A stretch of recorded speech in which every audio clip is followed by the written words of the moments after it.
The date is October 25th, 1995. Survivor Arthur Chrustowski. Interviewer Judy Schiffman. City Glendale, Wisconsin State. Country United States of America. Language English. Can I look at you? Sure, no, look at the camera. My name is Judy Schiffman. I'm conducting an interview with Arthur Chrustowski on October 25th, 1995 in Glendale, Wisconsin. What is your name? My name is Arthur Chrustowski. Can you spell your last name? Chrustowski.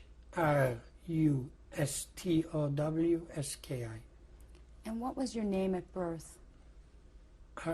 Arthur Chrustowski. And your Hebrew name? Avrom Yisrael. What is your birth date? 4/27/21. And your age? My age right now is 74. What city were you born in? Lodz, And Poland. Can you spell Lodz for me? Lodz. Tell me, were you named after anyone as a child? I don't remember. And what were your parents' names? My father's name was Yitzchak Leib Chrustowski. My mother's name was Pesach Chrustowski. Her name was Pesach Kapitulnik. Her maiden name. Maiden name.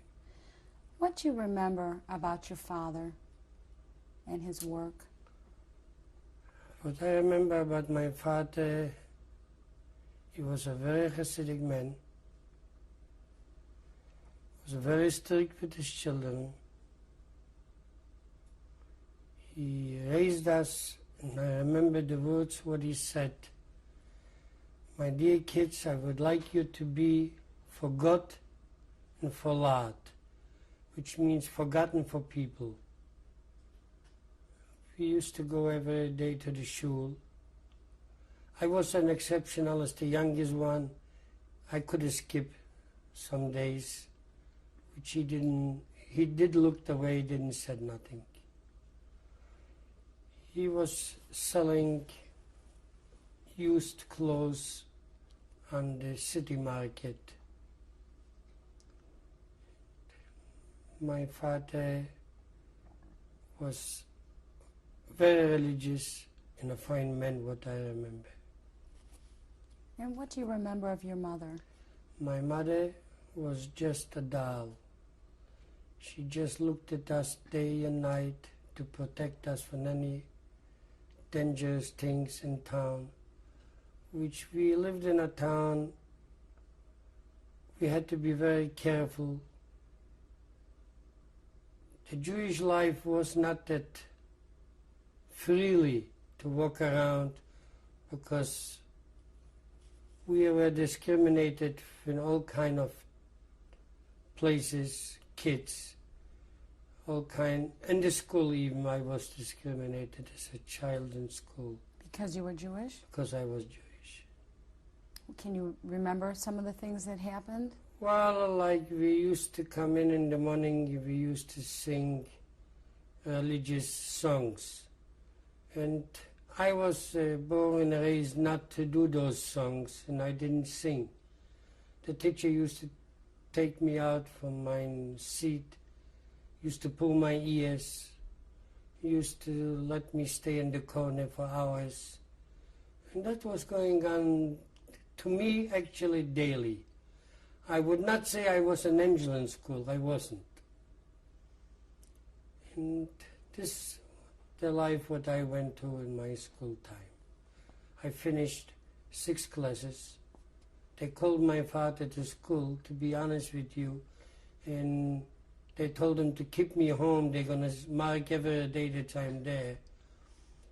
Because why? The reason, I don't know. Many classes I was expelled because when it came to arithmetic, I was telling the other kids, the teacher told me to leave the room.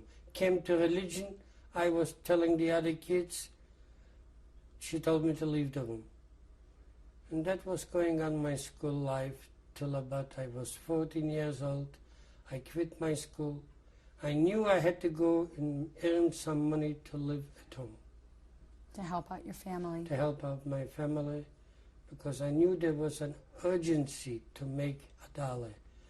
Which a dollar, I'm talking about dollars, I mean a zloty, which a dollar was 5 zlotys. It was a fortune. What type of work did you do? Well, as 14 years old, where we lived on the yard, it was the biggest wholesale from steel and iron. They loaded daily carloads of iron, and they shipped it with wagons with horses.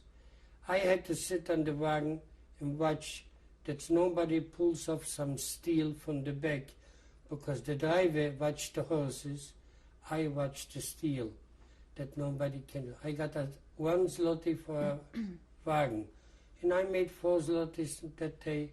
It was a lot of money. Tell me something about your siblings.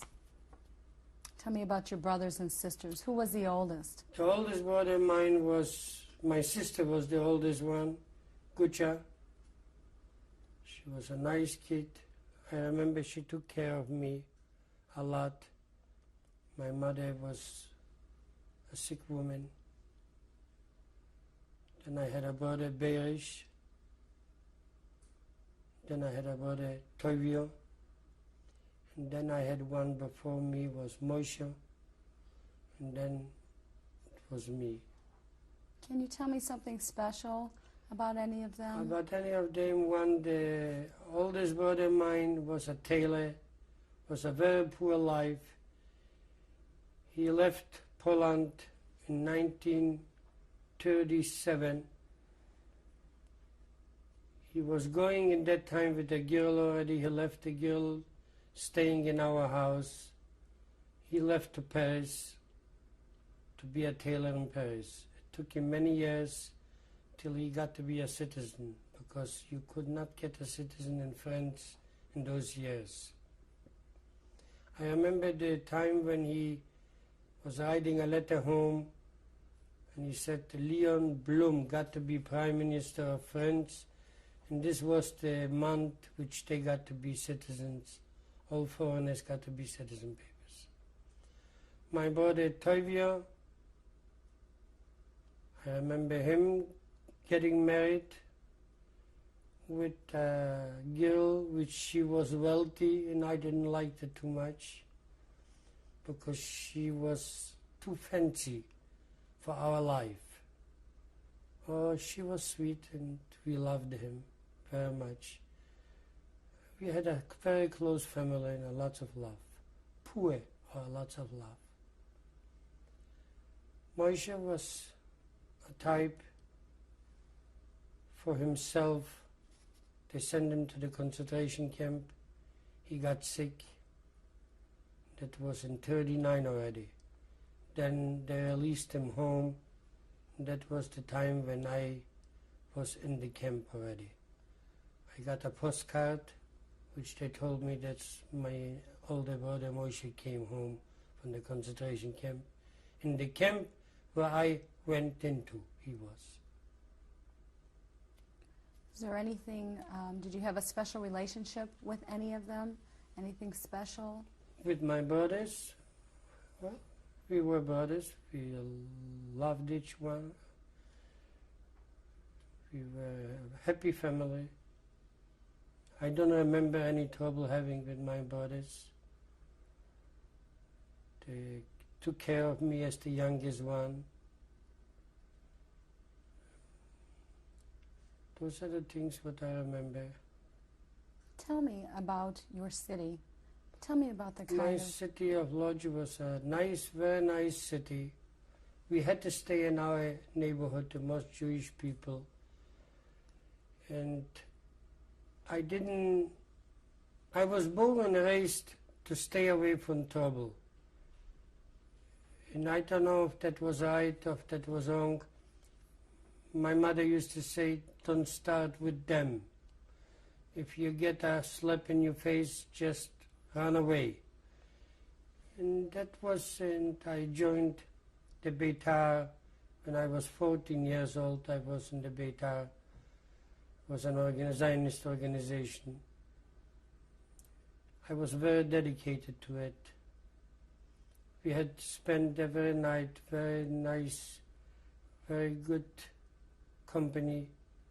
The kids in the organization were very nice, and I stayed there till I pledged to the flag, of the Israeli flag, that I'm going to be, well, a good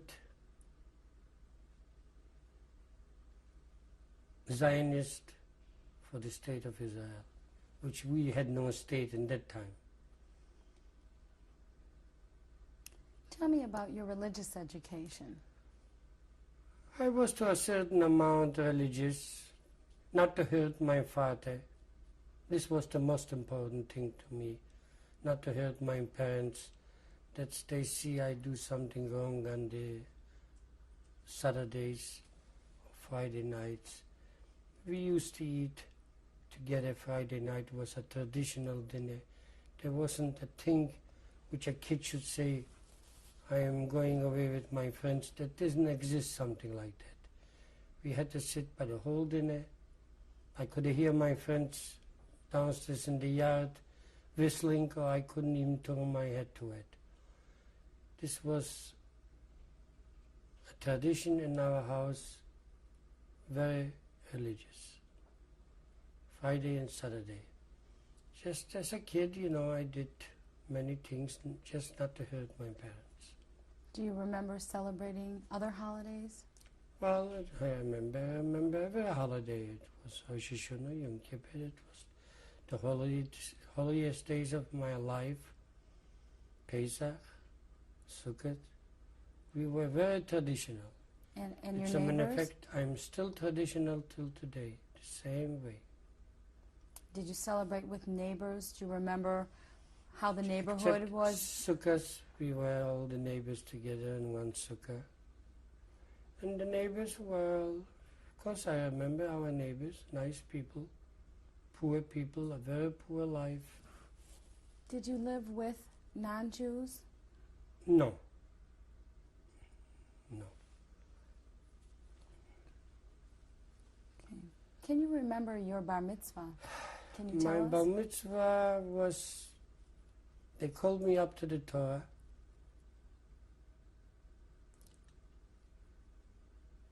I got saying the Boris over the Torah.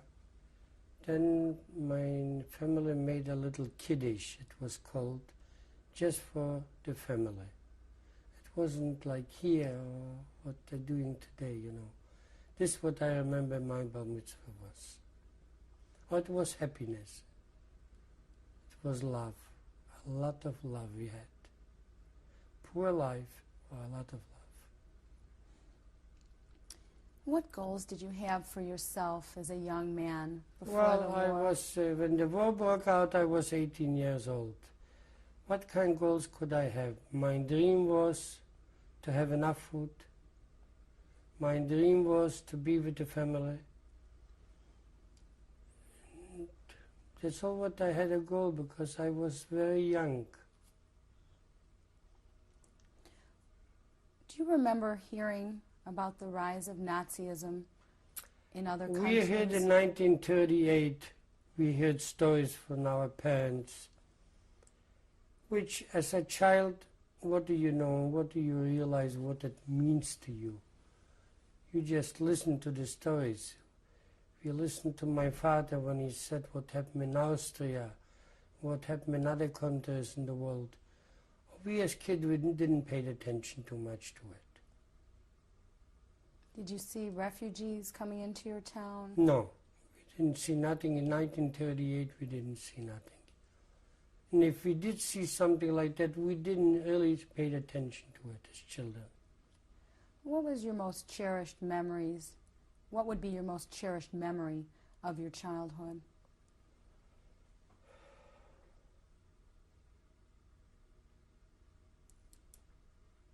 The cheder, the school. Well, to be honest with you, the most memories mine is when I needed a piece of bread and I didn't have enough. Those things I still remember today. oh, this is life. You know, I didn't have too many memories, too good memories from Poland. I really don't have. Well, can you describe to me where you were and how you felt on September 1st, 1939, when Germany invaded Poland? It was very noisy in town, especially between Jewish people. They start telling stories what Hitler did some other places. There used to be a big panic. People ran, they didn't know where and what. Nobody knew what they're doing. This is what I remember. And I remember the day when the Germans came into town. And I didn't realize what means German soldiers, you know. I walked out in town and they grabbed me and they said, "This is a Jew." They cut my hair in the middle. And it was a disaster to me. I was going with a girl already in that time. How am I going to look like that? I went home with a cry. Well, my father looked at me and said, "Look, don't cry, we're going to cut all the hair. And it's going to come back. The only cry is just for a month." And then I realized what means occupation and what means the Germans and what kind of life it's going to be. And I was scared. I looked at my parents, how much they were scared. I looked at my mother. She aged with the day. She used to say, she used to hide us. "Children, don't be afraid. We do the best to protect you." And that was the first 2 days when the Nazis came into Poland. What anti-Jewish actions were taken after the Germans came in? It was even before the Germans came in. We had a Nazi party organization in Lodz, which we used to go to. We saw the flag, the swastika. We didn't realize what it means. Because if I would have realized what it means, when I was in the Beitar, we would have taken it off. That means nobody from us realized what a swastika is. And they hated Jews in that time already. Now when they came in, there was a big scareness. First of all, Jewish people couldn't go out in the night on the street anymore, just in the daytime. We had to put on yellow David stars. And if somebody was without a David star caught, they took him to the Gestapo, and you didn't come home anymore. And the whole life was going on, a very scared life. Every day we had news, which our parents knew about it. We still didn't realize as children what it means. But we start feeling the hunger, we start feeling a very big depression on us to stay in the line for our bread. You could stay on all day, and on the end, there is no bread. And you was giving, what I remember, you was giving 8 people a bread to kill her. Well, as a kid, I just looked at my mother and father has enough. I got what is left. I tried to do everything in the world that we have enough to eat. Or there came to a point you couldn't do nothing. Were you placed in a ghetto right away? Well, the ghetto started about 3-4 months later. And I was living in the ghetto. And the people which came into the ghetto, we saw the tragedy. We saw very wealthy people coming in with nothing. We saw all kind of disasters, people moving into a part of the city, thousands of Jewish people moving in, and we knew what is coming. And in the ghetto, being about 3 months, they give an announcement.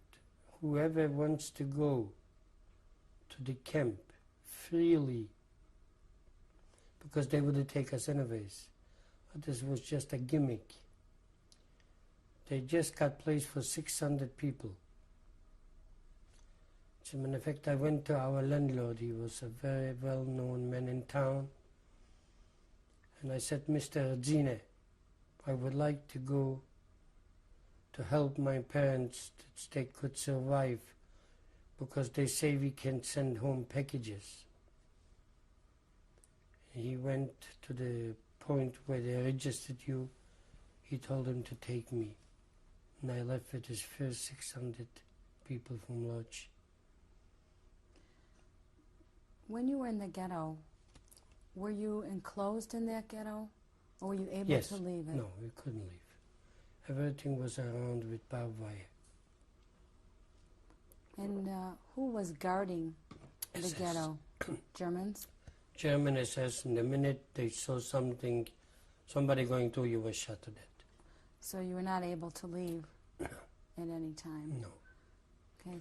There were some cases, there's always somebody which they dug some underground and they went to the wire. The wire was full of electricity, and they watched it pretty careful. So you volunteered yourself? I volunteered myself to go to work because this was the only reason I could send home packages to eat. Oh, that was a big lie. That was not true. That was just a gimmick done by the Germans that they want to take the first 1,200 people without any hassle. And what was the date at that time? Or what year was it? It was in 1940. Do you remember anything that was said to you by your parents or family member before Well, you when left? they took me away, of course, it was a disaster in the house. My sisters, my brothers. And I was the youngest one. That's what I said. Look, I'm stronger than you. Let me go the first one. And my father came up to me. I don't know if you know the word. I'm going to bench you. Which he put his hand on my head and he said, my dear son, go where God sent you.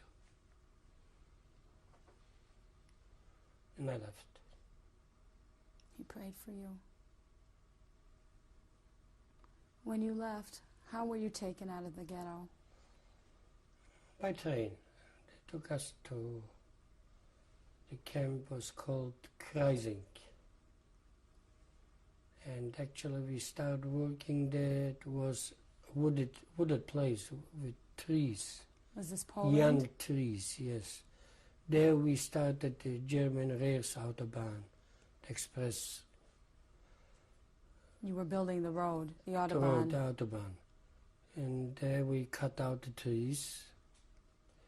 And there was another crew which started working with machinery.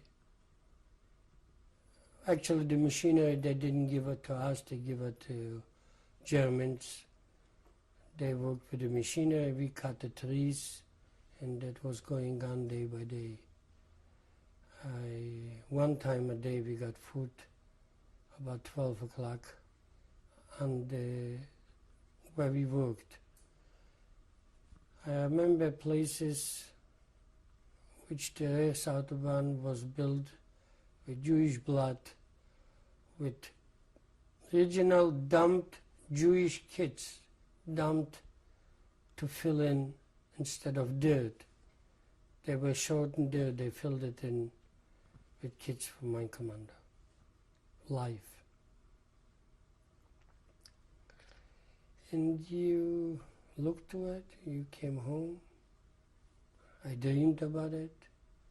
I saw it in the night again. Couldn't do nothing. You had to go next day. You slept in your clothes. You had to get up next day and go again out and work on the same spot, the same place. Who was guarding you and who was doing this atrocity? Guarding us civil Germans with machine guns. There was not SS. And who ordered that atrocity? The German Reichsautobahn builders, Civilians. civilians.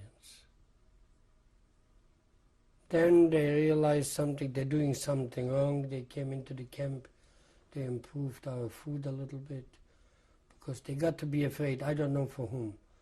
We hear the rumors. There's coming somebody out to check all those things, why we are mistreated. Because we are a company, we work, we produce, and we are mistreated. Who was behind it? I don't know. What company were you working for? Do you know? No, I don't. It was called Deutsche Reichsautobahn. And are those roads still there now? I think so.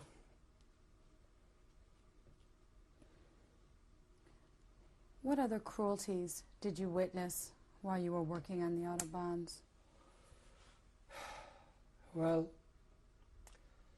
let me tell you about myself. I was working in Kreising, and one morning I got up, and I was tired of my life. I was swollen. My body was all swollen up. And I walked into the doctor, and I said, "Doctor, I can't work anymore. This is the end of me." He said, "I can't do nothing for you. You have to go out at least from the camp. And then you lay down outside." Which I listened to him. I thought he is telling me something, the truth. I lay down outside, and they walked up to me and they said, "What's the matter?" I said, "I'm sick." They took me back to the camp and they sent me back to the same doctor. When he said, "I don't see nothing. You know the Gestapo is going to come 11 o'clock and they're going to hang you because you don't want to work." I said, "I don't care." He said, "Well, here's a ticket. It's a pink ticket." He said, "You can wait. You cannot sit around. You have to go in and peel potatoes till they come." I was peeling potatoes, and about an hour later I felt a very big headache and fever. I was shivering. I went back to the doctor. I said, "Doctor, I have fever." He said, "You didn't have fever before." I said, "I have now." He put his thermometer in, and I had 42, which is 105. He said, "What happened with you?" I said, "I don't know, my leg hurts me here." He took a look and he saw the leg is affected. And that, I have to say, that was a miracle thing from God. I have to believe in it because it is true. 6 o'clock I had nothing, and 7 o'clock I had something like that. He took me away, that pink ticket what he gave me, and he said, "Okay, we're going to see what we can do about 10 o'clock. 10 o'clock he put me on the table and he made a first cut right here, and that released the pain a little bit. And he told me I have to stay in the camp for 10 days till it cures. I stayed about 10 days in there, and it got worse. It got hurting me the whole leg. And then he said, "It's a gangrene. We have to cut a lot." And he kept on cutting about for 4 weeks. Tape number 2 with Arthur Chrustowski. Mr. Chrustowski, you were telling me that when you were in Kreising, you developed a very high fever, and how this fever the doctor treated by trying to cut My the leg, infection. they cut it about a dozen times, and then he found out it's a gangrene.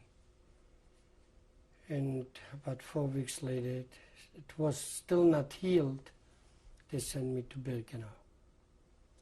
When I arrived in Birkenau, I had to hide. When I was standing in the front of the selection, I had to hide half of my legs like that they don't see the opening of the saw. And When I arrived there in the night,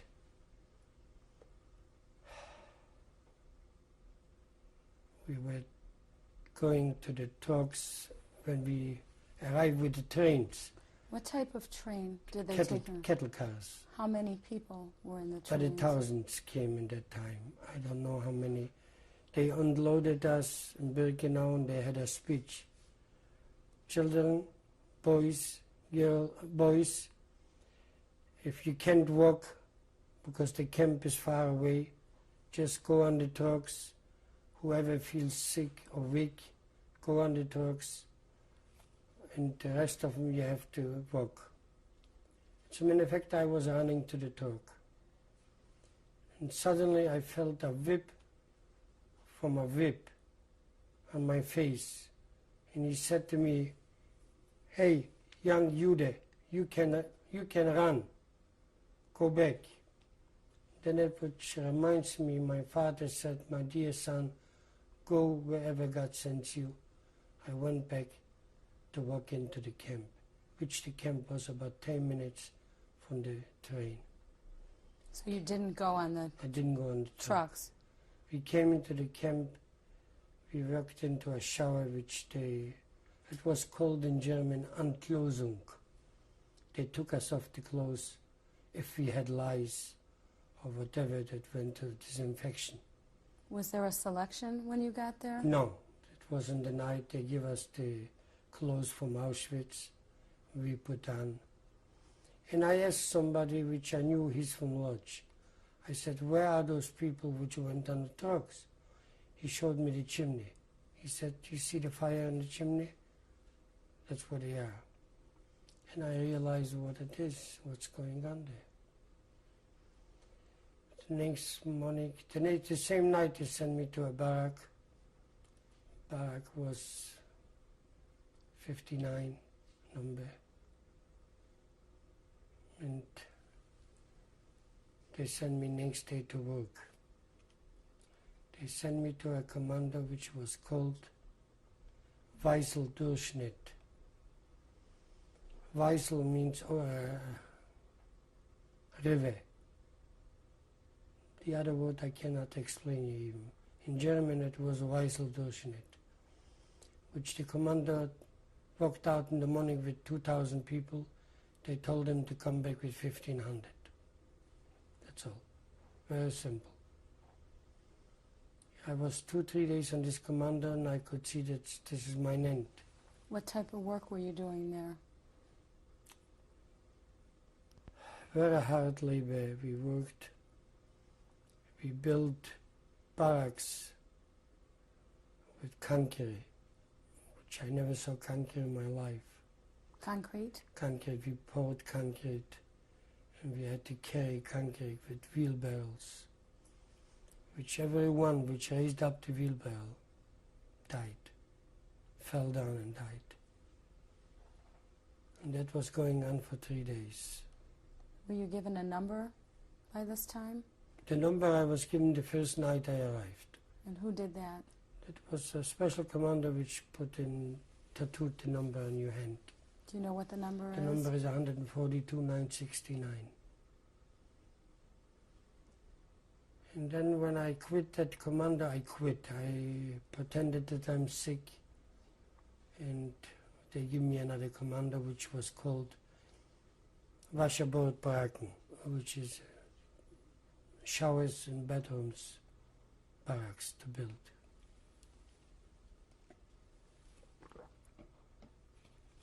I stayed with this commander about a year.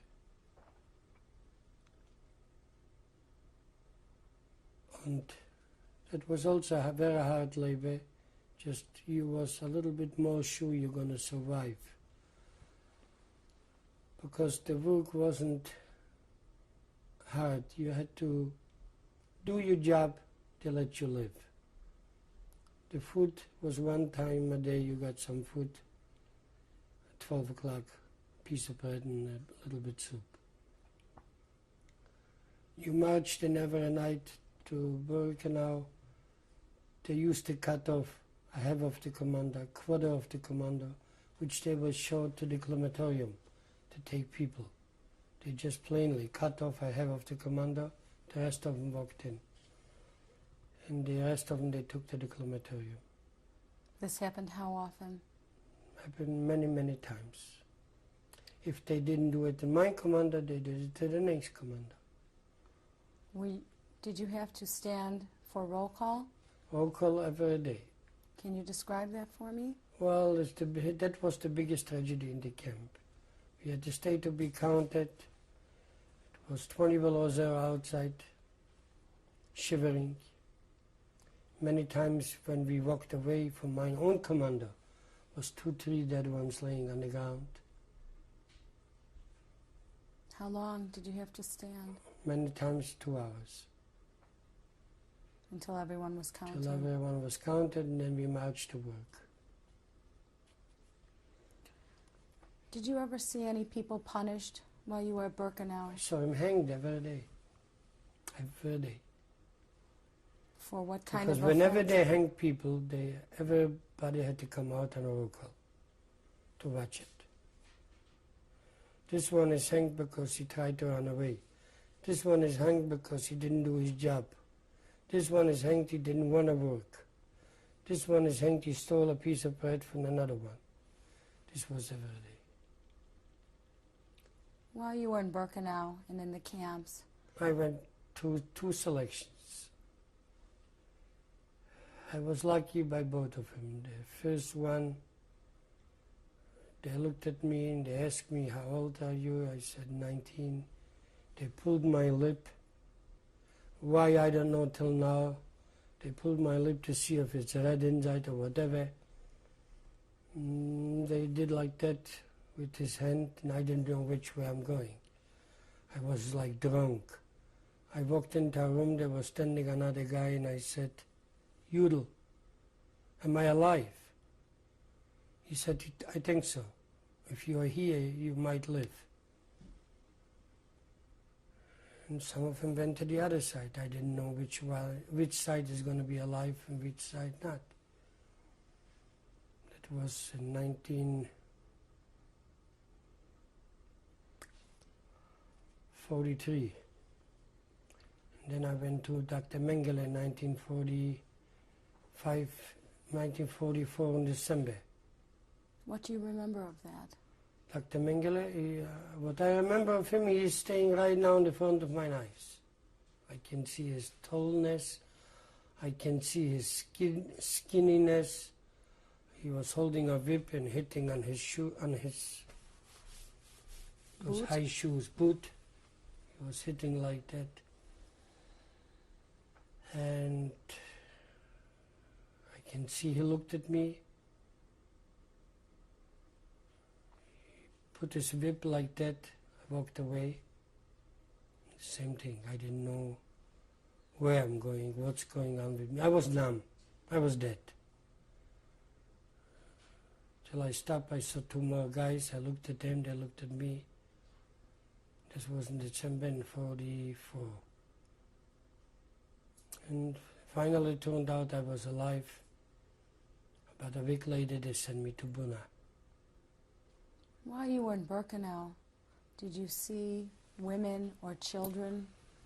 Well, I tell you the honest truth, I'm glad I skipped those things because it is things which I hate to remind myself. Let me tell you about the Yom Kippur in the morning, which they called us out and they told us, we know you have a holiday today, the highest holiday by you today is Yom Kippur. We're going to give you a treat. The treat was take off your clothes, what we had on, just a concentration camp jacket and a pair of pants. And they took us to the shower, about 5,000 kids. Going to the shower, coming close to it, we saw the same amount of women working out.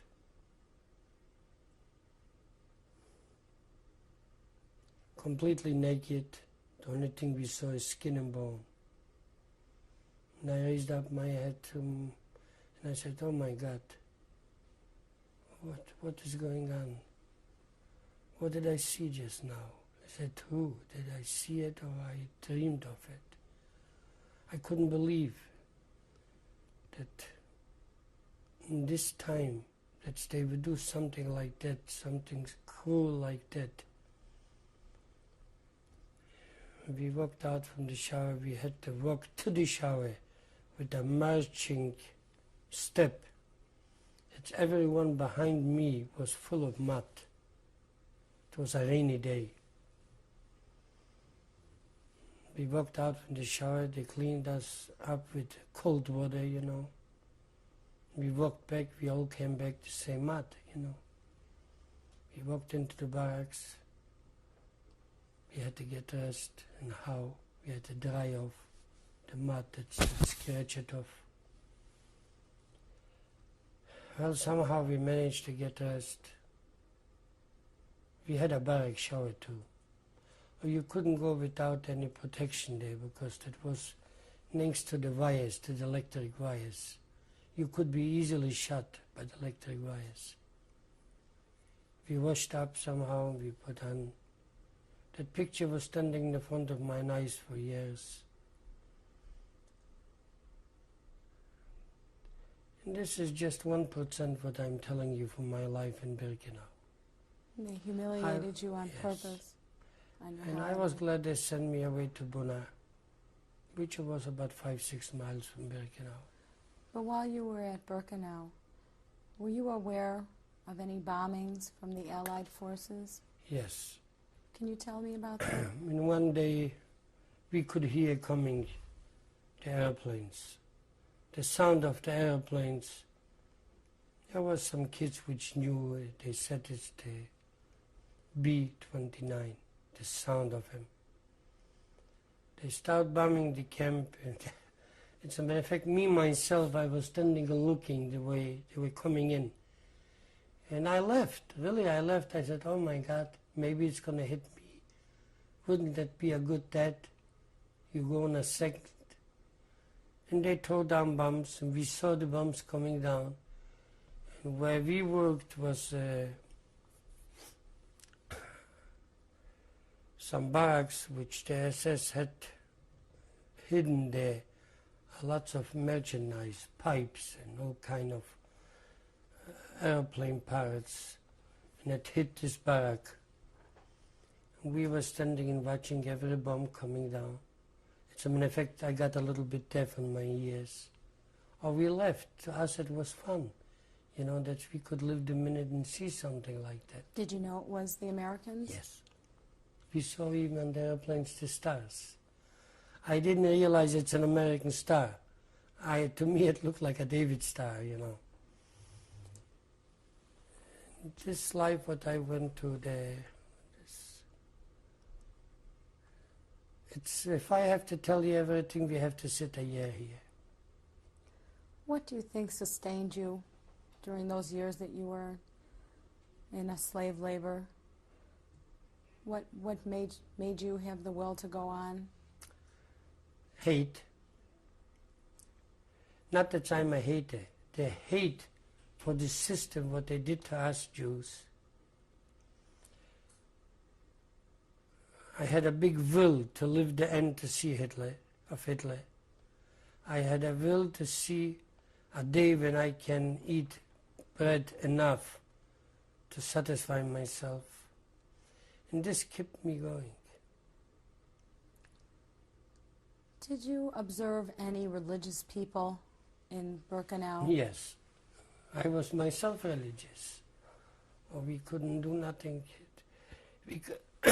We couldn't even mention the holiday because they would do purposely to us things which if they didn't know, like for an example, it was Yom Kippur, Rosh Hashanah, they didn't know that maybe.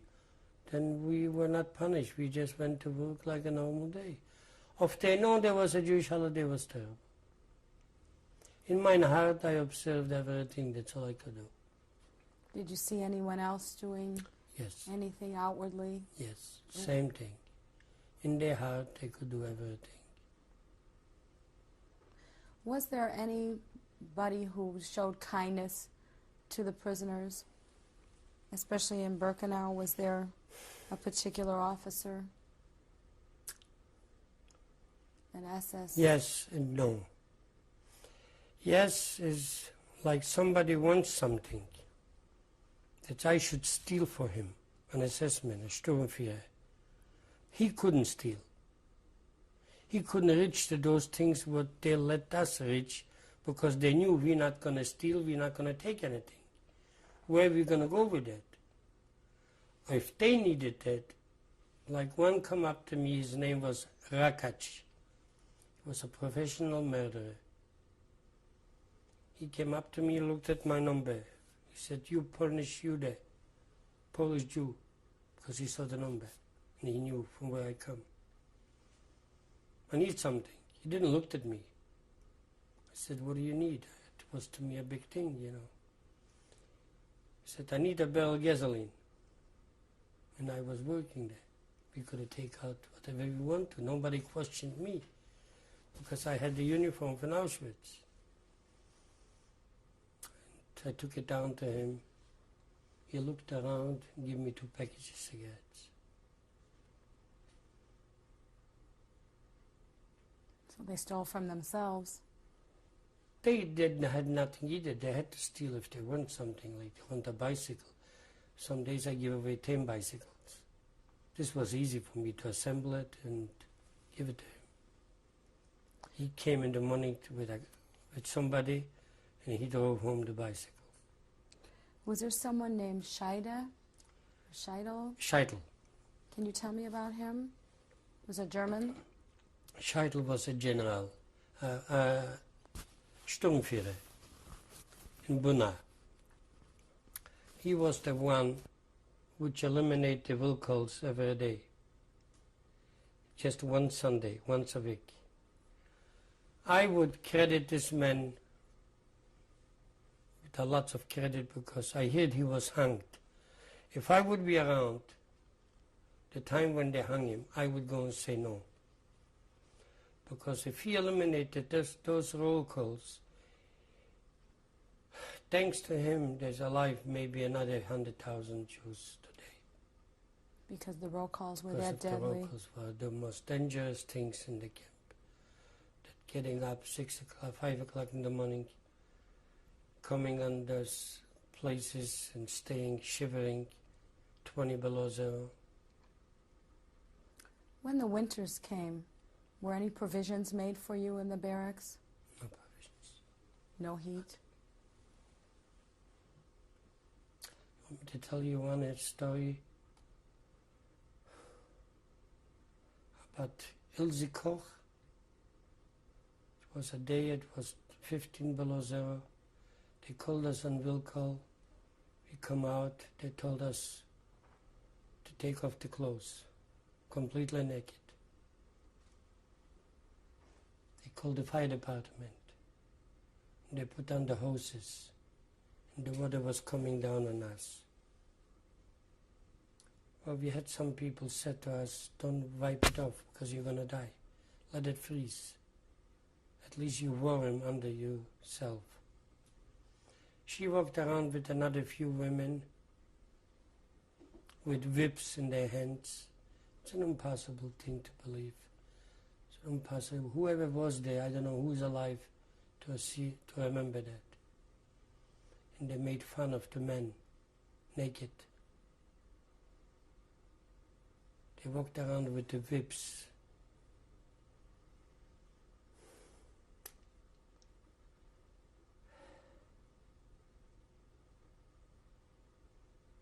Made fun of him. And in that time we lost about 1/3 of the people dead. Whoever wiped off the water and started shivering, they died. That was on a Sunday. That was for her amusement? For her amusement, touching the organs with the whips and making laughs of it. And I just pray to God that I live and see the end of it. I thought I'm going to do something. Just when I was liberated, and from Buna we went to Buchenwald. But from Birkenau you went to Buna. Buna, from Buna And to how Buna. did you get there? You were marched? Yeah, we marched down. It was about 7 kilometers. And what was in Buna? Buna was a different life. I told you that was that Sturmführer Scheidel, which we had it easier a little bit. No roll calls in the morning. What type of work did you do there? Mechanical work, There were factories there? or factories. Who owned those factories? G&I farm industry, something like that. Farben industry. So you were in slave labor for them? For them, 9 months I was there. Indoor work or outdoors? Outdoor and indoor. Outdoor, the most outdoor. We worked out every morning. And how long were you in Buna? In Buna, 9 months. And then what happened? Till December 1944, they sent us to Buchenwald. And how did you get to Buchenwald? Cattle cars, going to Germany, Czechoslovakia, then Thuringia, Weimar, Buchenwald. Were you given any food Food, no, and water? no. We were stopped, the first time they stopped with us was in Czechoslovakia. And they said we have to be counted how many we and the cars left. We set up the dead ones. We counted all of them. People died in the car. Died in the car. And we collected bread for each one, which everybody had a little bit more, Water, they give us in Czechoslovakia some water. Then we was going on for Czechoslovakia to Buchenwald. Who was guarding you? SS. As German SS. Were you marched at any time? No, we come in straight to Buchenwald with the train. What did you see when you arrived in When I arrived in Buchenwald? Buchenwald, I saw a corpse laying, about 2,000 dead ones, and we sat on them, because we were cold. We sat on them. It was a little bit snow covered. The minute we sat down, we didn't even realize we're sitting on people. It was a mountain. Yeah. Then the same thing, they took us to clean us up from lice or whatever we had. A disinfection. Disinfection, and they put us on different uniforms. In the next 2 days, I went to the stone mine to work. Can you explain what the stone mine Stone was? mine meant nothing, just was like to kill people. We worked on the stones. We got so tired till you died. Sometimes you had to carry a stone From one place. from one place to the other. And what was the purpose? No purpose. After 2 days, and I could see this is my end, in all those camps, and I should die now, and I said, oh no, I don't want to die now. I came home in the evening, I went into the doctor. I let down my pants and I said, I'm sick.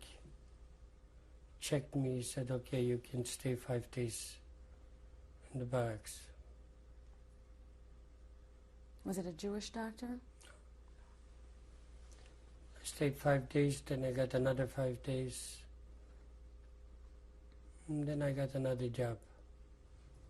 I worked with another commando. It wasn't too much, it was all inside. What type of food were you given at Buchenwald? Once a day. Piece of bread, a little bit soup.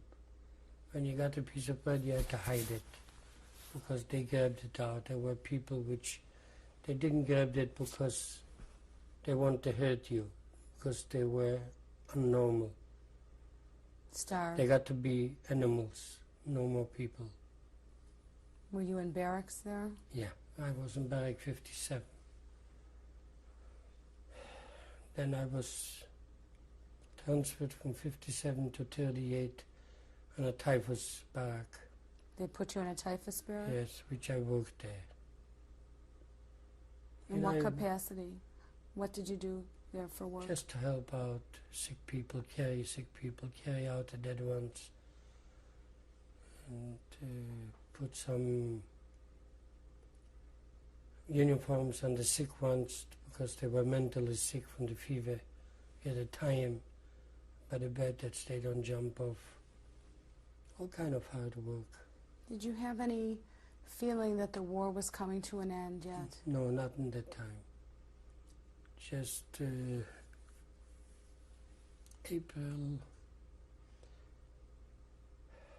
April the 7th. April the 7th, we heard an order from the SS. See, the barracks there had microphones.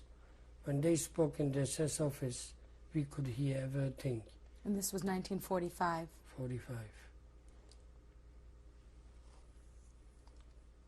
So what happened in April? April the 7th, all Jews should come on a roll call on this spot. Anybody which is not going to show up is going to be shot in the barrack. We all go there. They send away about 2,000 people the same day. We heard that the whole train was shot and everybody was killed. I didn't go that day. The 8th of April, the same thing. They came up to me, I lay down between the dead people. I pretended that I'm dead. By 4 o'clock, 5 o'clock, anybody could go back to the barracks. Came back to the barracks, bread was enough in that time because they collected for 50 people and they took away 30. That was the 8th of April. The 9th, I went through the same thing. You pretended to be dead? Pretended to be dead. The 10th, same thing. Just the 10th, we knew something is going on.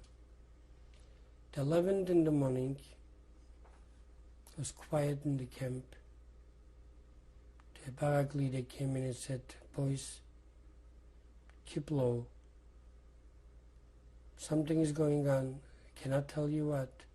Just keep low. Was he Jewish? German? Was a Reich German, was a communist. Red star he had. Triangle, a red triangle. How many of the Jewish boys were taken out of the camp in those few days? The thousands, I can't even tell you. I would say 90%, 95%. Just I figured this is my end. Why should I go? I'd rather die here than go out. And the 11th of April, when he told us to keep low,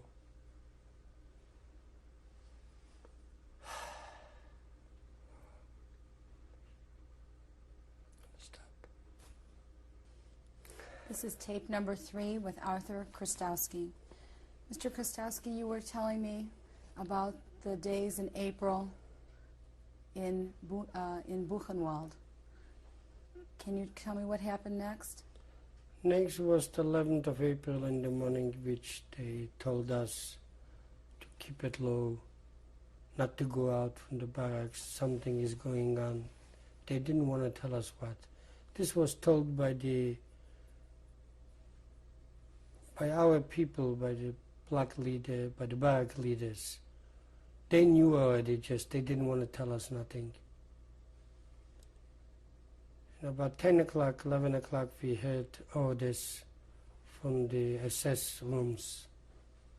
They want all Germans from barrack 3 and 4 to come to the front of the SS, which they give them machine guns to kill anybody they see from the Jews around in camp.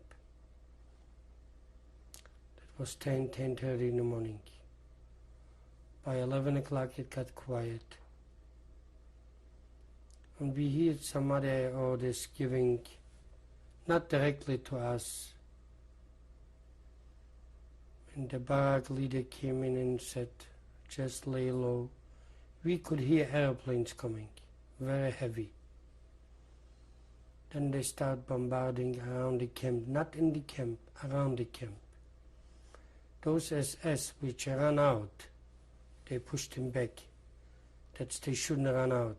The bombing forced The them bombing back. went so low, the airplanes, that they used machine guns to chase those people back. Inside, in the camp, were already soldiers, not American, Ukrainian, Russian soldiers with machine guns waiting for them. They had hidden guns in Buchenwald, they had hidden guns. They arrested those. Oh, we don't know nothing about it. We're laying on the barracks, on the floors. But 12 o'clock came to an order, Kameraden, which means friends, we free from the Germans. Well, you can imagine the moment we heard that. I didn't see nothing just except crying. Jewish people, just crying. We were afraid to move. The first tank which approached the camp was Rabbi Schechter from New York. As a military man, as a rabbi, captain. They drove around in the camp, looked for some soldiers. It was already about 2 o'clock. Then came an order to the microphone, no Jewish people going out from the barracks. Because the order was because not the last minute that somebody should get killed. Because it was still hidden SS people, fanatics.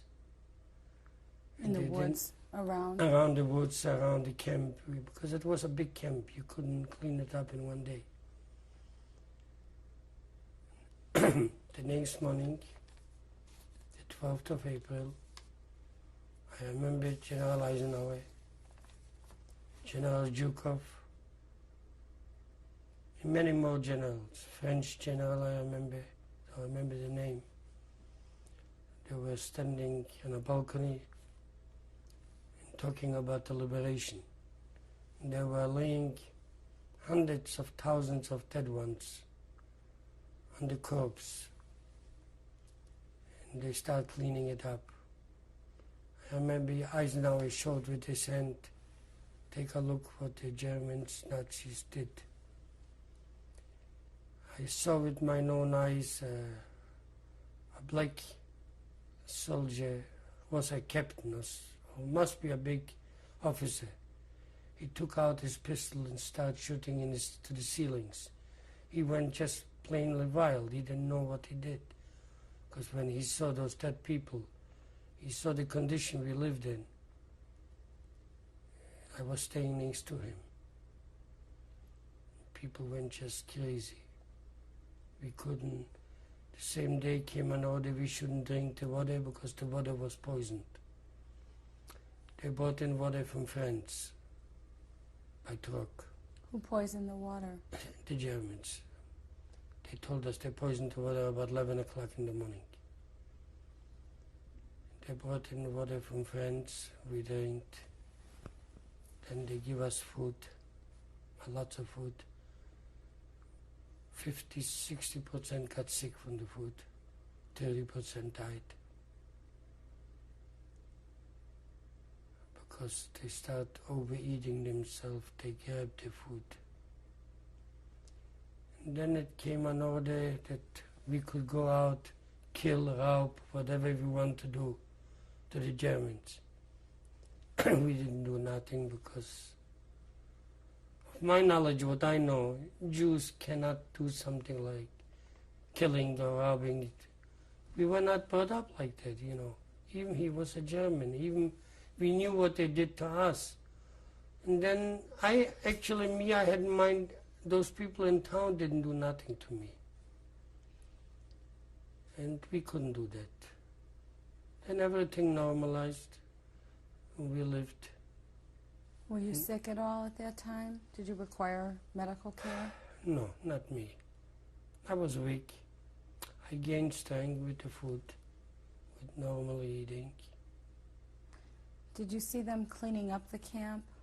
How did the Americans? Yes, they cleaned it up. The Take first care day of the we bodies? were liberated. Took all the dead ones to one spot.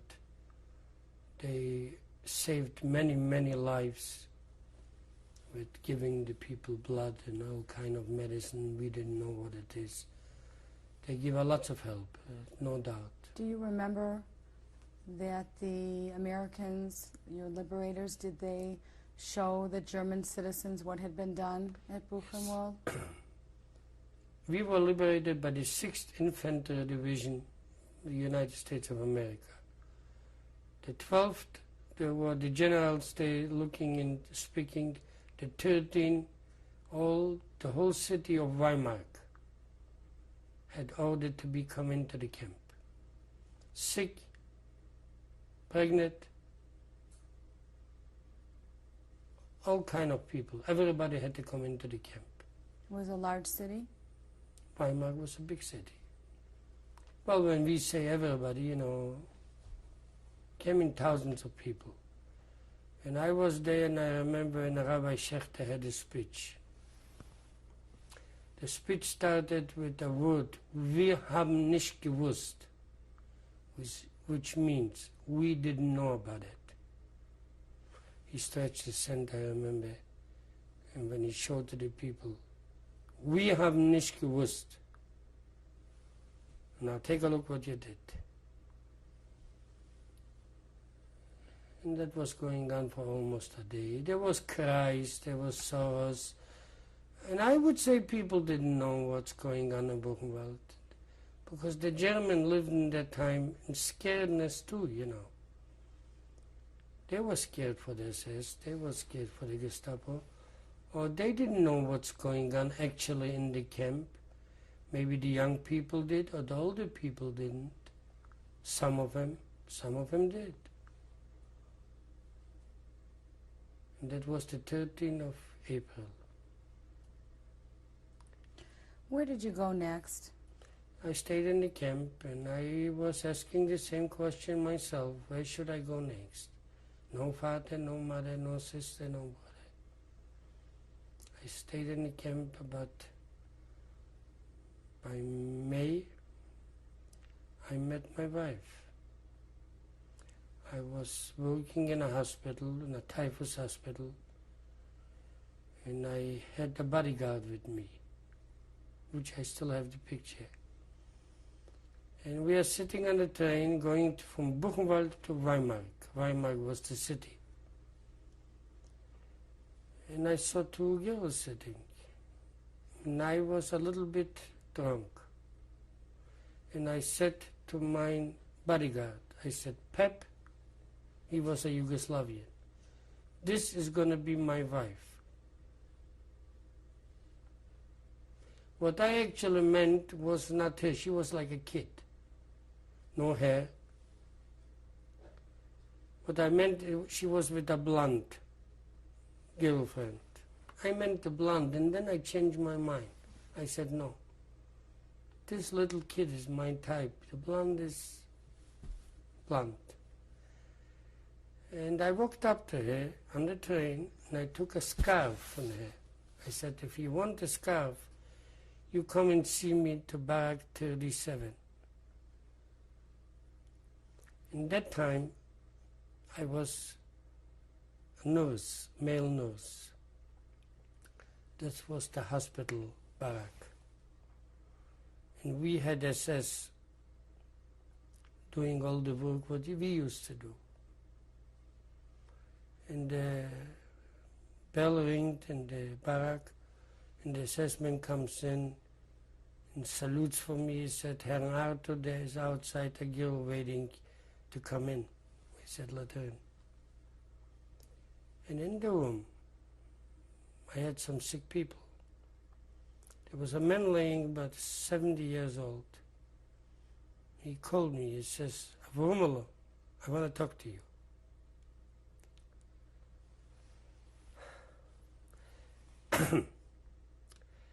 And he put his hand on my hand. And he said, "I want you to marry that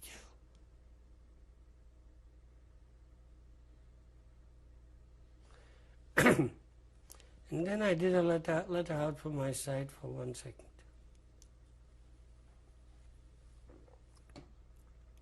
It looked to me like my father would talk to me. Short time after that, the American soldiers left Weimar and the Russian pulled in. Which the life wasn't any more interested, it was scariness. They didn't know who was Jewish, who was not, they didn't care. I went through enough with them. It's a long, long story. I went in the morning to buy some bread. I walked down the steps from the bakery. They asked me I should show them my papers. And the same morning, when I went to the bakery, I took out my papers to pay. Why I took out the papers, I don't know, and they were stolen behind me. And I had no papers, and they put me into prison. The Russians? And I told them, I'm Jewish, nothing but them. And I'm sitting already in a prison. And she was home. We were not married. And I'm sitting and I say to myself, oh my God, went through Hitler for 5.5 years. Now I'm in a prison which nobody talks to me. You see why I believe in God? 15 minutes later, the door opens up. And somebody says to me, kommen Sie, in German. That means, come with me. If somebody else would sit there, it would be the same thing, not just to me. I hear people are in there saying, I wouldn't even stay with them and talk, it was Germans. I am here already 6 weeks, no person comes in. 6 weeks. And I said, oh my God, 6 weeks he is here. And I'm coming out and I'm coming in the front of commanding officer from the Russian, and he says to me, I speak Russian, you know, and he says to me, who are you? I said, Arthur Chrustowski. Why did you come into the camp? Why are you in camp? I said, because I'm Jewish. He says, this is nothing. Because they didn't understood what. He looked in my pockets and he said, why don't you go home? I said, I need, see, it's easier for me in Russian to tell you. I need papers from you to go home. And they're writing, everything is written by them. And then he says again, как familia? What is your name? I said, Abraham Chrustowski. He said, what are you, a Jew? I said, yes, I'm trying to tell you all the time. He said, what are you doing here?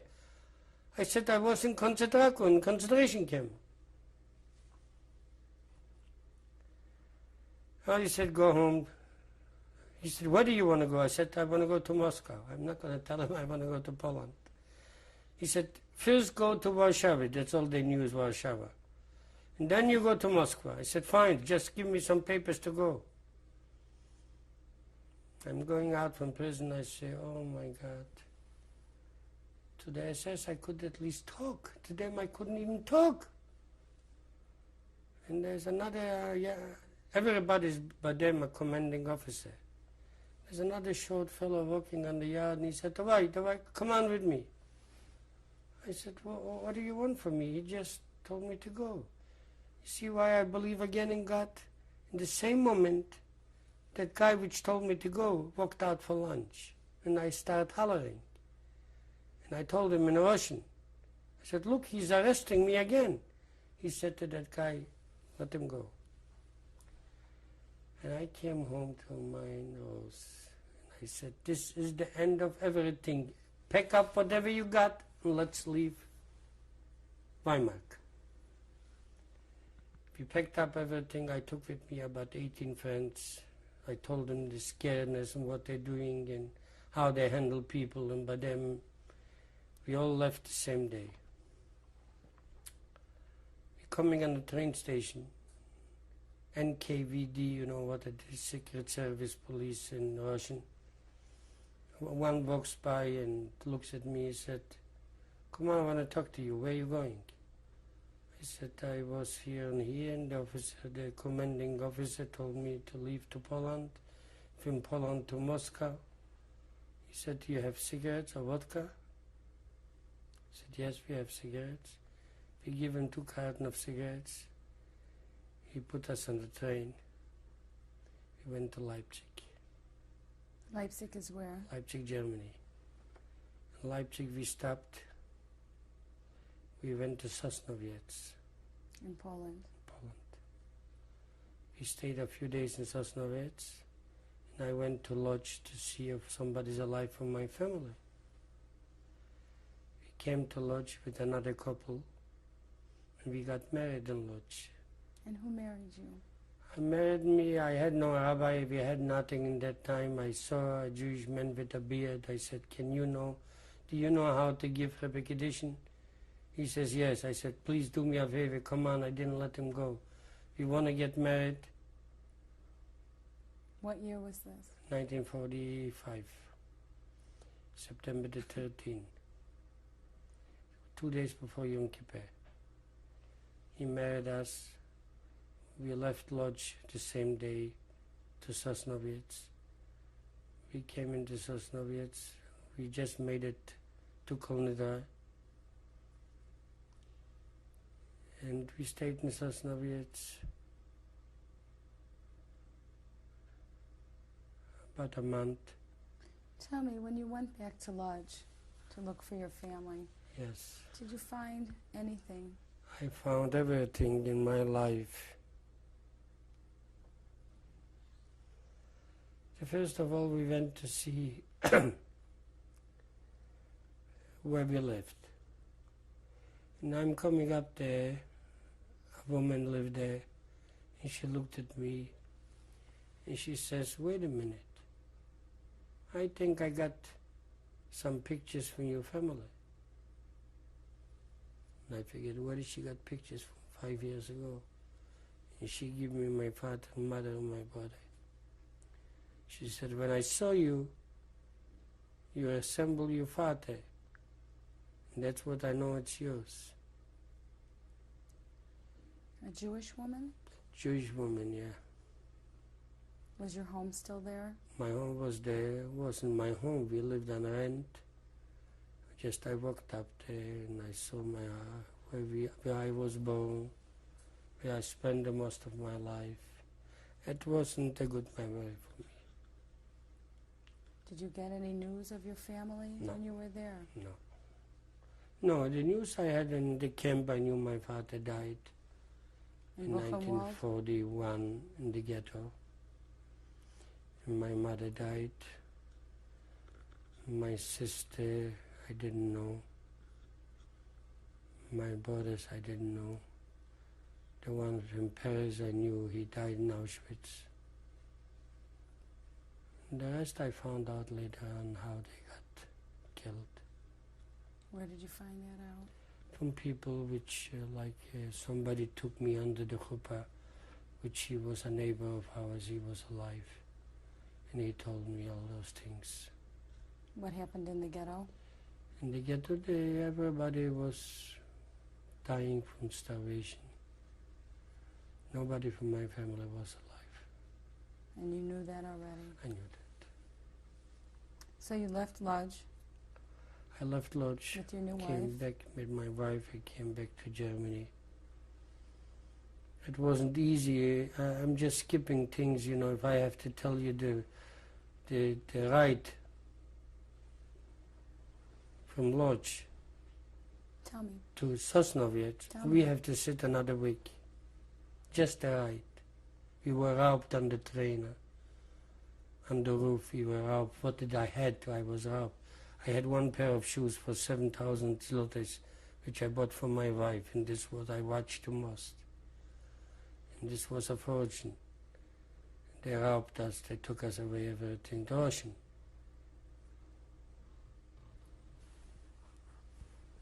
And then from there, from lodge, we went back to Germany. Back to Germany.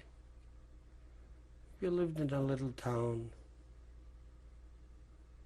Very nice.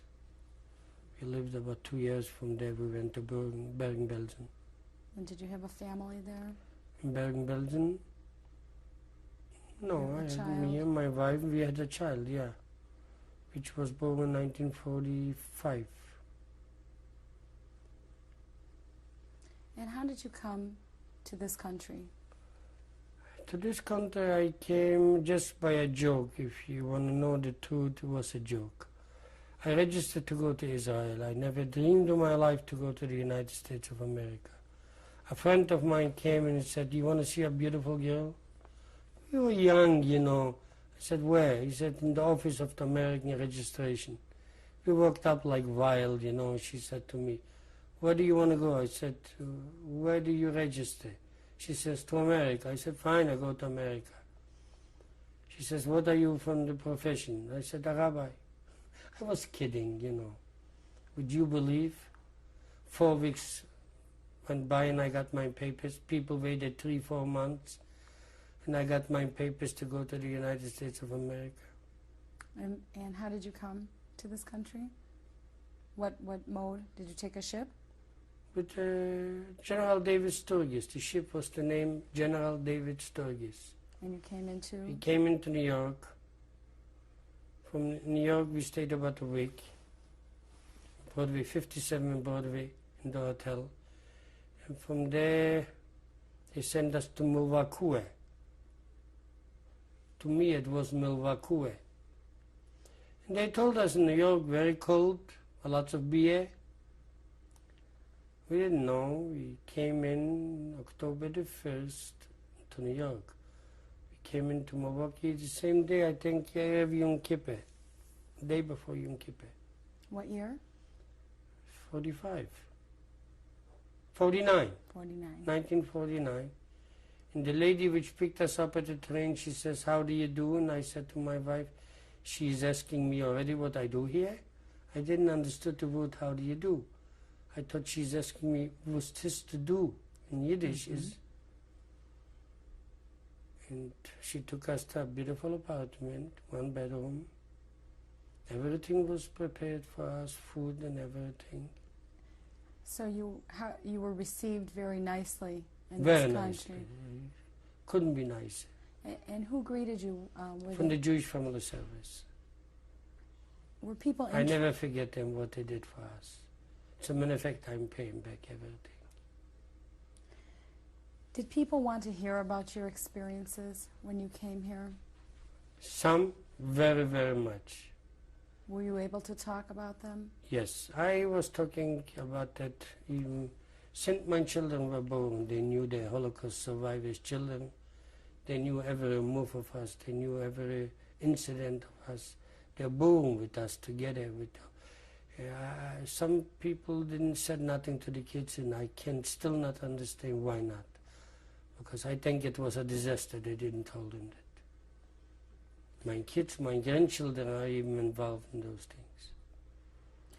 What effect do you think your experiences had on the way you raised your children?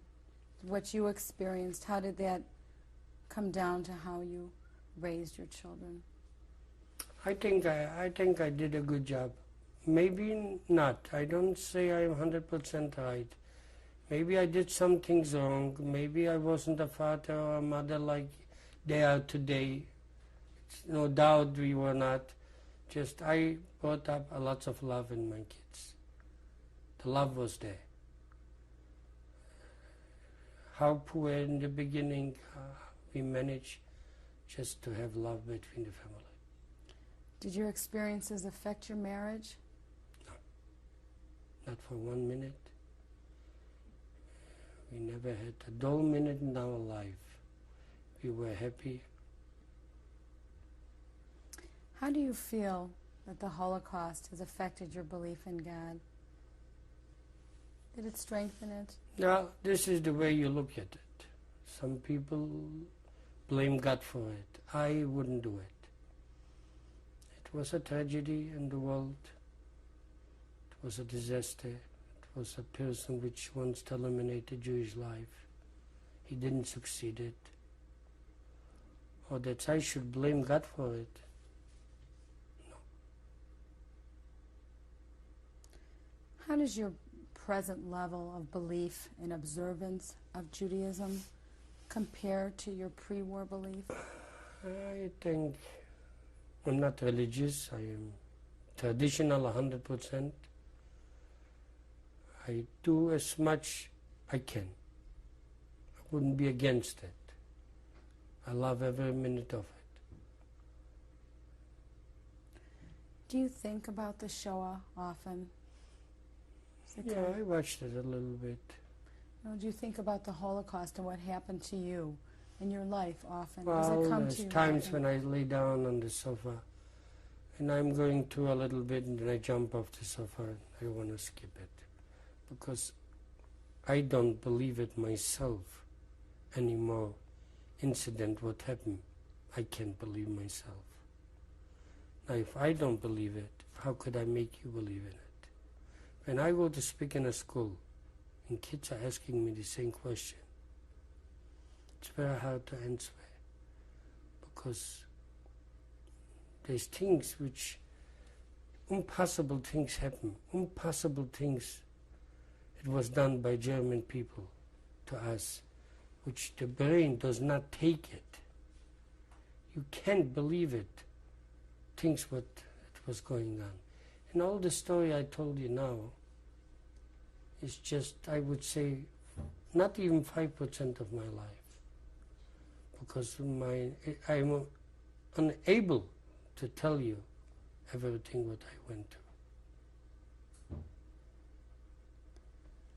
What message would you like to leave to your children and your grandchildren? And what hopes and dreams do you have for the Jewish people? Well, the message to my grandchildren, I think they know it happened, that it can happen again. They should be aware of things. I think my children know all about what was going on and they know how to handle themselves pretty good. And what hopes and dreams do you have for Jewish people and for I any hope it's people? going to be peace in Israel. I hope my dream is Israel, you know. Now you're going to ask me, why don't you go there? We need Jewish people here, we need Jewish people there, you know. I'm too old for it already. I can see a good... It's going to be a wonderful life in Israel, I don't see, no doubt. We're struggling now, we're losing people with the terrorism. I think it's sooner or later it's going to work out. Mr. Chrustowski, I'd like to take you back for a moment.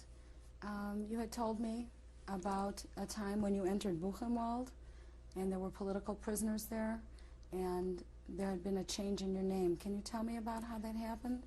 Yes, I walked into the office in Buchenwald and they saw my name, Abraham Chrustowski, and they said, why do you want to have the name Abraham Chrustowski? I said, what do you mean? They said, it would be a lot better for you, let's change it to Arthur Chrustowski, because you have more chances to survive here. Well, I said, fine, if you feel this way, go ahead, change to Arthur Chrustowski. And this was in 1945, in the beginning of January. And since then, my name is Arthur Chrustowski. Who told you that? It was a political Häftling. You see, I hate people calling prisoners. We were not prisoners. We were innocent people. We were Jewish people taken to the concentration camp without knowing why. And some of them calling prisoners, and I am against that word prisoners. They called us, the Germans called us Häftlinge, which I accepted, or not prisoners. And since then, they're calling me Arthur. When you came to this country, to the United States, how did you make a living here? Well, I came to this country, the Jewish Family Service accepted me, very nice. They gave me all the help we needed. Just the first week I went to work. I went to work for a company which was owned by Chicago people. It was, we made tables for billiard, all kind of games. and we worked in that company till it came the first Yom Kippur, which we were about 90 Jewish kids working there and not telling anything that is Yom Kippur. We didn't show up to work. We were fired the next day because of that. Unfortunately, I was rehired right away, and I worked another 6 months there. And then some American people just liked us. They called us, they want to come up to our house to see what we need. And I told them on the telephone, look, you want to come to my house, fine, we don't need nothing.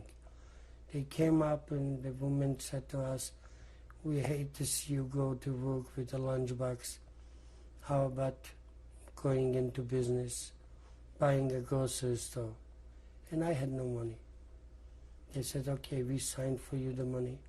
These were Jewish people? Yes. And they looked for a grocery store. I found a grocery store on 13th Street in Milwaukee. They signed in the bank for me for $5,000. I bought a store. I was going on in this store for 2 years. Finally, I got to be tired of the store. I got to be in cattle business. I was in cattle business around 5-6 years. What is the cattle business? Cattle business is, I never saw a cow in my life, and I bought live cows and I sold them to the stock market. It was a very good business. There was days you made money, days you didn't. To the stockyards? Stockyard, yeah. Stockyard, you bought in the cattle, they put in a bid on them and you sold them.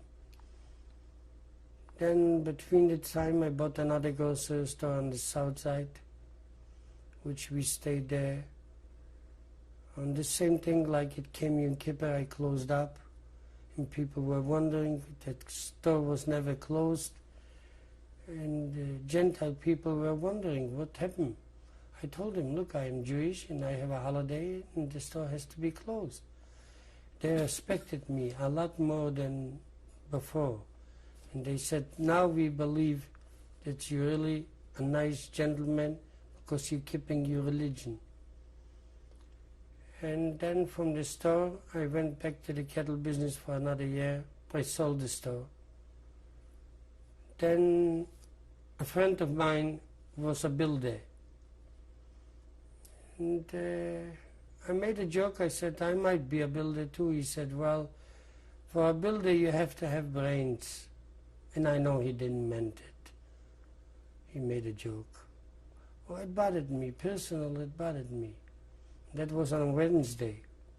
Monday, I was a builder. Monday, I started apply for a permit for 2 single homes. And I started building homes. And then I got tired of the single homes. It was too much to explain to the women. This closet is here and this door is facing here. And I want to be my own boss. I figured I go to apartments, which there's no explanation. You like it, rent it. You don't like it, don't. I start building apartments. And thanks God I had a pretty good success. So you feel the United States has been good to you? Yes. This is the best country in the world. The people would realize, the American people would realize in what country they live. They would kiss the ground every morning. When we spoke earlier, you talked to me of the kind of... Mr. Chrustowski, when you were in Kreising, there was a time when you couldn't work anymore and you were told by the doctor that you were going to be hung by 11 o'clock in the morning because you couldn't work. Correct, because they thought that I don't want to work. And every morning the Gestapo came and they hung some people. As a matter of fact, they had some people in the trunks, naked. And they took the balance of the barracks in Kreising and they hung about 6, 7, 8 a day on a pole like you hang clothes. This was the pole with some chairs on the bottom. And the chairs were with ropes at the legs. and the SS pulled the ropes, the chairs came out and the people got hanged. And I was assigned to it about 6 o'clock in the morning, and he told me I have to go peel potatoes till the Gestapo comes. I was sitting an hour and peeling the potatoes. I felt some chills. I felt that I'm getting fever, headache, and I had pain in my leg here. And I walked into the doctor and I said, "Doctor, I have fever." He said, "What hurts you?" He put the thermometer in, and I had 42, which is 105. He said, "What hurts you suddenly?" See, and that's what I believe in God. Something happened so drastically to me, and here was all swollen up. Here, which was the first cut, you see. He put me on the table about 8 o'clock in the morning and put in a cut here. I saw some metal coming out. And then he put in some yellow stuff here, packed in, and he bandaged it. The next day I had the pain right here.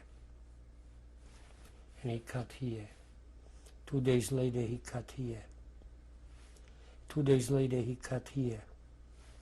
2 days later he cut here. You can see every cut here. Then he put in a cut right here. Then I got tired of it and I wanted to die early. I didn't care for my life anymore. And I said, "Doctor, why don't you make a complete cut all the way through? It would be much better than you cutting every day a piece." He looked at me and he says, "Junge, Junge," which means "Bojik, Bojik. I'm going to listen to you. I'm going to make a cut all the way through." And he put in some gauze, is it gauze? With some yellow stuff. It was an antibiotic water. He packed in pretty much. And they bandaged it, put a bandage on it. The next day I had to come to change that bandage. Then they give out some tobacco packages, and the tobacco was very thick. I got a scissor from somebody, and I cut the tobacco between my fingers to make it thin, that you could roll it in paper. And an assessment went by a Sturmführer, and he saw me doing that. He looked at me, he said, "Would you do for me some packages?" I said, "Yes." He brought me in about 10 packages. I did it for him, limped into his house without telling me to come, because I figured maybe I'd do something good. And I come in and give it to him done. He said, "You did it already?" I said, "Yes." He said, "You want to eat something?" He gave me the food, and then he told me, his wife told me if I can wash the floors. And I started cleaning the house for them. And all the food I could get off the table I took to my friends, that they could eat something. And little by little I survived to leave that camp. So this is how this helped you. This helped me not to Escaped be you. hanged, because they had a rule, anybody sick you cannot be hanged. This is my number, what I got in Auschwitz. The number is 142-969.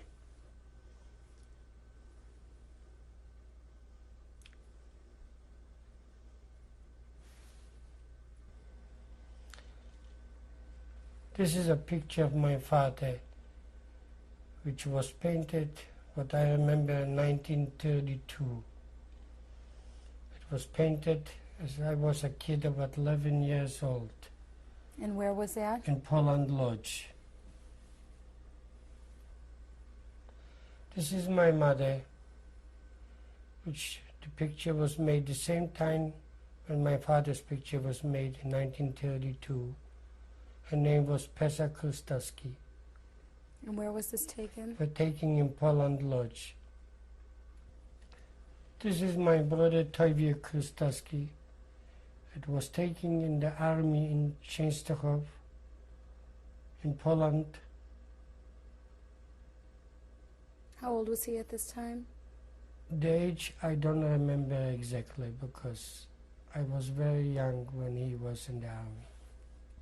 This is my brother Beresh, which he was born in 1905. He went to Paris in 1932.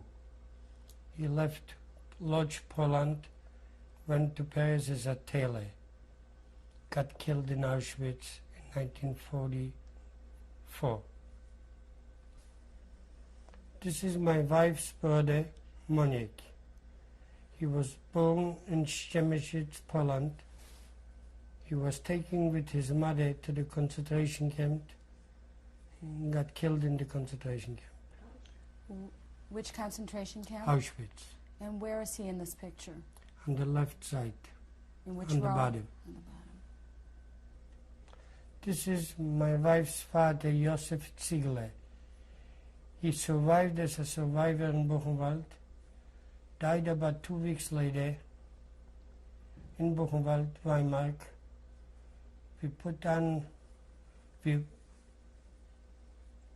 We went to the cemetery with him in Buchenwald or in Weimar.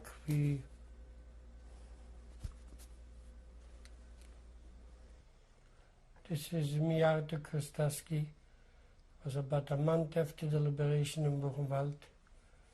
My Auschwitz number is 142669. This is Arthur and Rose Chrustowski. We are celebrating the independence of Israel in 1948 in Bergen-Belsen. This is me by the Wailing Wall in 1967 in Israel, at the Wailing Wall. Those are my 3 grandchildren, Danielle, Rachel, and King David. When was this taken? Was taken at the bar mitzvah from Rachel. And where in was Milwaukee, in Milwaukee, Wisconsin. This is me and my wife sitting in the front with my whole family at David's bar mitzvah. We are celebrating his bar mitzvah in Milwaukee, Wisconsin. And what year was this taken? 1995. Here I'm sitting with my lovely wife, which we just celebrated the 50th anniversary. In the back of me I have part of my lovely family, my oldest daughter Betty, my grandson King David, and my middle daughter Jeanette Peckerman. And I love my family very, very dearly. I'm just sorry my youngest daughter is not here. I'd like to ask you, reflecting back on growing up as a child of survivor, having 2 parents as Holocaust survivors, how has that experience affected you and how you feel toward them? Well, I think to talk about how it has affected us could take 10 hours. And since we don't have that time, I would just like to say that we were certainly aware of the fact that my parents were Holocaust survivors as we were growing up.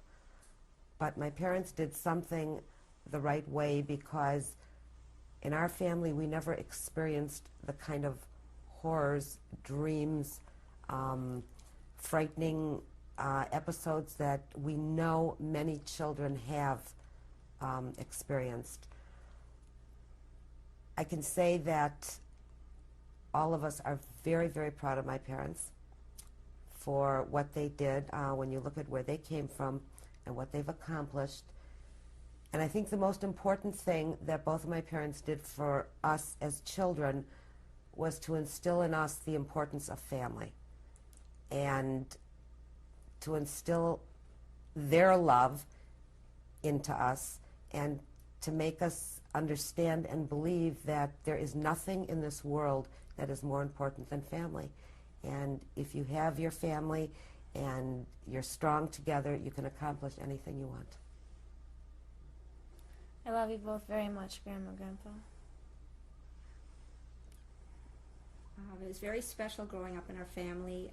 We had sensitivities that other children whose parents weren't survivors didn't have, and I think we feel a special obligation as we grow older to tell other people about their experiences and the Holocaust experience in general, and most importantly to teach our children so that they don't forget, have them, thank God my parents are here so my children can talk to my parents and hear their stories and learn from them, and hopefully they will carry on and continue educating people and talking to people and being sensitive to the experiences my parents and their friends and all the other Holocaust survivors have gone through.